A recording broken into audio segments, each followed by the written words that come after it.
ओम या देवी सर्वभूतेषु विष्णुमायेति शब्दिता नमः तस्यै नमो नमः। बिना आध्यात्मिक मार्ग को पकड़े मनुष्य के पास में एक ही विकल्प है, वो है मोह कलिल, यानी मोह के दलदल में ही फंसे रहना और जो अपने दैनिक जीवन में जटिलताएं उत्पन्न हो रही हैं उन संघर्षों में ही उलझे रहना और फिर उसमें वही मोह कलिल में यानी जो दलदल है उसमें डूब जाना, यानी कि जन्म और मृत्यु के चक्र में ही उलझे रहना। लेकिन आध्यात्मिक मार्गों को पकड़ कर करके, मुख्य रूप से सत्संग को पकड़ कर करके जो उन्नत योगियों के साथ में है, उनके संग में रह कर करके व्यक्ति के पास में एक विकल्प और खुल जाता है, जो विकल्प ही सबसे महत्वपूर्ण है और यही अंतिम विकल्प है और यही लक्ष्य है कि इस मोह कलिल, ये जो मोह रूपी दलदल था, इसे सरोवर भी कह सकते हैं, इसमें डुबकी लगाने के बदले मैं ज्ञान सरोवर में डुबकी लगाऊं, यानी साधना मार्गों को पकड़ करके मैं अपने निज स्वरूप में, मेरा जो मूल स्वरूप क्या है, जो मेरा मूल निवास स्थान है, वहाँ पर मैं पहुँच जाऊँ, जिससे कि फिर मैं पुनः जन्म और मृत्यु के मोह कलिल में नहीं पड़ूँ। तो उसी क्रम में नारद मुनि की कथा आती है। एक बार नारद मुनि अपने हाथ में वीणा लेकर करके विष्णु भगवान वैकुंठ धाम में पहुँचे। उन्होंने भगवान को प्रणाम किया, भगवान ने उनको प्रणाम किया, उनका स्वागत किया। तो देखा कि नारद मुनि देख रहे हैं कि देवी लक्ष्मी ने घूंघट डाल दिया है और उनकी तरफ से उन्होंने पीठ फेर ली है। नारद मुनि ने कहा कि हे भगवान, माताजी, मैं तो इनको अपनी मां समझता हूं, मेरे मन में कोई काम वासना भी नहीं है, मैं एक महान योगी हूं, तपस्वी हूं, मैं आपका भक्त हूं, तो मां ने मुझे ऐसा क्यों किया मेरे साथ में? भगवान ने कहा कि देखो नारद, ये महामाया हैं, महाशक्ति हैं ये, अब इनकी लीला ये जाने। तो नारद मुनि ने कहा कि मैं आपकी माया के बारे में थोड़ा जानना चाहता हूं। विष्णु भगवान ने कहा कि अभी मेरे पास समय तो नहीं है उतना, अब हम थोड़ा सा घूम आ जाएं, क्योंकि अनेक बार जो डायरेक्ट जो इंस्ट्रक्शन दिए जाते हैं ना, वो उतना प्रभावकारी नहीं होते जितना कि दृष्टांत के माध्यम से, कथा के माध्यम से या लीला के माध्यम से वो जल्दी समझ में आ जाते हैं। भगवान विष्णु ने अपने वाहन गरुड़ का आह्वान किया और नारद को लेकर के वो आकाश मार्ग से उड़ गए। आगे निकलते हुए उन्होंने देखा कि एक सुंदर प्राकृतिक दृश्य है और वहाँ पे एक सुंदर सरोवर है। उन्होंने वहाँ पर गरुड़ भगवान से कहा कि थोड़ा विश्राम करना हमें। नीचे उतर करके भगवान ने कहा कि थोड़ा पहले स्नान कर लें हम, फिर मैं तुम्हें अपनी माया के बारे में बताऊंगा। भगवान ने कहा कि नारद, पहले स्नान आप कर लो, वीणा मेरे को दे दो और जल में डुबकी लगाओ। नारद मुनि ने कहा ठीक है भगवान, अच्छी बात है। तो जैसे ही उन्होंने वीणा भगवान को दी तो सरोवर में प्रवेश हुए और जैसे ही उन्होंने जल में डुबकी लगाई तो क्या हुआ, बाहर जब निकले तो वहाँ कुछ और परिवर्तन हो गया। सामने भगवान विष्णु भी नहीं है, न उनकी वीणा है, न वहाँ पर नारद निकले सरोवर से, बल्कि एक युवती निकल गई। उससे चारों ओर देखा, यहाँ मैं अकेली पड़ी हूँ, कोई है ही नहीं, मेरा सहारा ही नहीं है। तो कुछ समय के बाद में एक तालध्वज नामक राजा उधर से निकले अपनी सेना के साथ में। उन्होंने देखा युवती अकेली है, सुंदर है, तो उनसे परिचय पूछा कि देवी आप कौन हैं, आप साक्षात लक्ष्मी प्रतीत हो रही हैं या कौन देवी हैं आप बताइए। तो उस युवती ने कहा कि मुझे स्वयं पता नहीं है मैं कौन हूँ, मैं कहाँ से आई हूँ, मैं क्यों आई हूँ और यहाँ पर क्यों बैठी हूँ, मुझे स्वयं पता नहीं है। तो राजा ने कहा कि आप मुझसे विवाह करेंगी? तो युवती ने देखा कि मुझे एक साथी तो चाहिए, तो उसने हामी भर ली। राजा उस युवती को अपने राज्य में ला करके बड़े धूमधाम के साथ में उस युवती से विवाह संपन्न हुआ और नाम रखा गया सौभाग्य सुंदरी, यानी कि सुंदर भी है और महा सौभाग्यशालिनी भी है।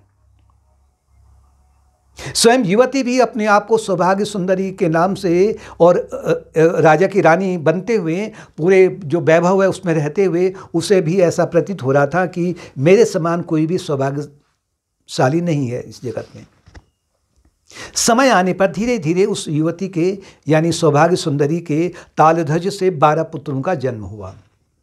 बड़े हुए, नामकरण हुआ, उसमें उलझी रही, यज्ञोपवीत हुआ, उसमें उलझी रही, उनको पढ़ाना है, लिखाना है, परिवार को संभालना है। धीरे धीरे बड़े हुए, उनका विवाह हुआ, बहुएं आ गईं, दहेज आ गया, उनके फिर उनके पोते हुए यानी सौभाग्य सुंदरी के पोतियां हुई, यानी एक बहुत बड़ा एक परिवार उसका है और उसके बीच में वो अपने आप को एक महान सौभाग्यशालिनी बन समझ रही है। वो दिन रात उन्हीं के, कोई बीमार है, कोई सुखी है, कोई दुखी है, कोई अच्छा है, कोई बुरा है, कभी हानि हो रही है, कभी लाभ हो रहा है, यानी कि वो अनेक प्रकार के जो संघर्ष है उस परिवार में, बहुत बड़े परिवार में, उसमें रह कर के वो उसी में उलझ गई है, संघर्षशील हो गई है। कभी बहुएं आती हैं, उसकी कोई चरण दबाती हैं, कोई लट बनाती है बालों की, कोई उसका श्रृंगार करती हैं, कभी कोई नाराज हो जाती है, कोई बेटा कभी कुछ, यानी कि जो एक परिवार में होता, सामान्य परिवार में, वो सब उसके साथ में घटित हो रहा है। अर्थात कि वो सौभाग्य सुंदरी का जो जीवन है एक सामान्य व्यक्ति के परिवार के समान में हो गया। अचानक कुछ दिनों के बाद, कुछ वर्षों के बाद में पड़ोस के राजा ने आक्रमण कर दिया तालध्वज के राज्य में। तालध्वज राजा अपने 12 पुत्रों को लेकर के जब युद्ध के मैदान में पहुंचे तो युद्ध घनघोर हुआ था और राजा के 12 पुत्र वीरगति को प्राप्त हो गए। राजा हताश होकर करके जब लौटा और सौभाग्य सुंदरी को जब संदेश प्राप्त हुआ तो वो रोने धोने लगी, अपने शत्रु सेना को उल्टा सीधा बोलने लगी कि मेरे पुत्रों ने क्या बिगाड़ा था इनका, क्यों इसने मारा इनको। वो विलाप कर रही है, छाती पीट रही है, शोकग्रस्त हो गई है, चिंतातुर हो गई है। अब इनका क्या होगा, बहू का क्या होगा, राज्य का क्या होगा। इसी उधेड़ में फिर वो कह रही है कि मैं युद्ध के मैदान में जाऊं जहां मेरे 12 पुत्र वीरगति को प्राप्त हो रहे हैं। युद्ध के मैदान में आई तो वहां तो कुछ और ही दृश्य हो रहा था। चारों ओर हाहाकार है, चीत्कार इत्यादि है। 12 पुत्रों के शव पड़े हुए हैं। उनसे लिपट करके वो रोने लग गई, यानी कि विक्षिप्त अवस्था में आ गई। तभी कुछ देर बाद में एक वृद्ध ब्राह्मण आए। भगवान विष्णु वृद्ध ब्राह्मण के रूप में उसके पास पहुंचे। उनके प्रभाव से थोड़ा उसको नॉर्मल स्टेज में आई। उन्होंने पूछा कि रानी तुम क्यों रो रही हो? तुम जो रो रही हो, धो रही हो, ये जो चिंता हो रही है, व्याकुलता हो रही है, इससे तुम्हारे पुत्रों को सद्गति नहीं प्राप्त होगी। अगर तुमने अपने पुत्रों को सद्गति देनी ही है तो सामने सरोवर है, उस सरोवर में जा करके पहले स्वयं स्नान करो और इनको जलांजलि यानी कि हाथों से इनको जल दो, जिससे कि इनको तृप्ति प्राप्त हो जाए। तो सौभाग्य सुंदरी जैसे सरोवर में गई, उसने डुबकी लगाई, डुबकी लगा के जैसे ही बाहर निकली तो नारद मुनि निकल गए उसमें से, और सामने विष्णु भगवान खड़े हैं वीणा लेकर करके। कह नारद क्या कर रहे हो आप सरोवर में इतनी देर से? मैं कब से तुम्हारी वीणा लेकर के यहां खड़ा हुआ हूं। नारद मुनि ने ये जान लिया कि ये अवश्य भगवान विष्णु की माया है, यानी जो माया थी उन्होंने मुझे दिखा दिया है। तो ऐसे ही जब तक व्यक्ति अज्ञान के सरोवर में अशुद्ध मन के द्वारा उसमें जब डुबकी लगाए रखता है तो वो जो उसका परिवार है, उसकी संपत्ति है, इत्यादि है, शरीर है, उसी में वो एक प्रकार से लिप्त रह जाता है, उसी को सब कुछ मानता है और उसी के बीच में रह कर के वो अनेक प्रकार की समस्याओं का समाधान करने के लिए उतारू रहता है। उसको ये नहीं पता होता है कि यहाँ पर इस जगत में किसी भी समस्या का स्थायी समाधान नहीं है अज्ञान के कारण में।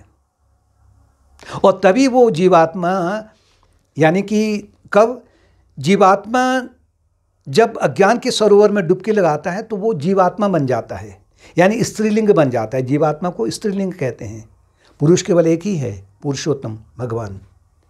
जब जीवात्मा या रूपी सौभाग्य सुंदरी का विवाह तालध्वज नामक अहंकार से होता है, ईगो से होता है, क्योंकि जब वैयक्तिकपन आता है यानी इंडिविजुअलिटी उत्पन्न होती है कि मैं शरीर हूँ, तो उसमें अहंकार स्वतः ही आ जाता है, यानी कि अहंकार से मिलन, आइडेंटिफिकेशन। ये प्रतीक है सौभाग्य सुंदरी का तालध्वज से विवाह हो जाना। और विवाह हुआ है, फिर जो मानसिक जो उसकी जो इच्छाएं हैं वो उस जैसे कि उसका परिवार बन जाता है। जो सकामिक उसकी कल्पना है ना, जो अनेक प्रकार की जो वृत्तियां मन की, वो उस उन्हीं वृत्तियों या उन्हीं कामनाओं के बीच में रह करके वो अनेक प्रकार की कामनाओं को सुलझाने में, बिगाड़ने में रहता है। लेकिन कभी भी वो समस्याएं, उसकी जो कामनाएं पूर्ण नहीं हो पाती हैं। ये प्रतीक है मोह कलिल का, मोह के दलदल में डूबने का। लेकिन जैसे जैसे उसका जीवन आगे बढ़ता है और अनेक प्रकार के जो समस्याएं उनका सामना करना पड़ता है, तो फिर उसके मन में विचार उत्पन्न होता है, चिंतन उत्पन्न होता है। आध्यात्मिक मार्ग को पकड़ करके सत्संग के माध्यम से फिर वो विचार करता है कि मेरा स्वरूप क्या है, मेरे जीवन का लक्ष्य क्या है, मेरा जो मूल निवास है वो कौन है, कहाँ से आया हूँ।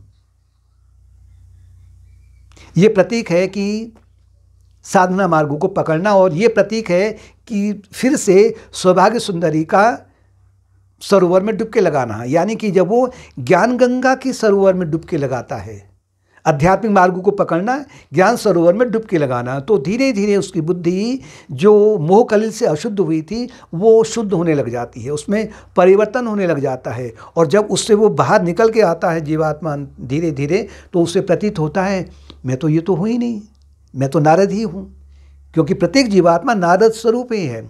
नारद का तात्पर्य वो